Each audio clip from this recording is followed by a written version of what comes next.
Այս գեղեցկուհին հայազգի առաջին կին օդաչուն է։ Նադեժդա Բենկլյան, 31-ամյա հմայիչ այս կինը խաղաղավիացիայի պատմության մեջ հայազգի առաջին կին օդաչուն է։ Կես կատակ, կես լուրջ մեր օրերի Միմինոն դարձած Նադյան ծնվել և մեծացել է Վրաստանում, բայց ճակատագրի բերումով իր առաջին թռիչքով վայրեջք է կատարում Զվարթնոտ օդանավակայան։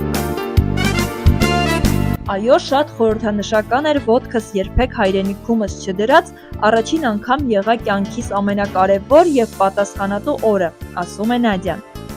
Նաև շատ հետաքրքիր և հատկանշական է, որ Նադեժդա Բենկլյանը Վրաստանի համար ևս դարձել էր առաջին և միակ կին օդաչուն։ Նադյայի հայրը օդաչու էր, մանկուց նրան շրջապատել է ավիացիան, նույնիսկ նրանք ապրում են օդանավակայանին մոտ Ավանում, Թբիլիսիի ծայրամասում։ Նա մշտապես տեսել է, թե ինչպես են օդ բարձրանում և վայրեջք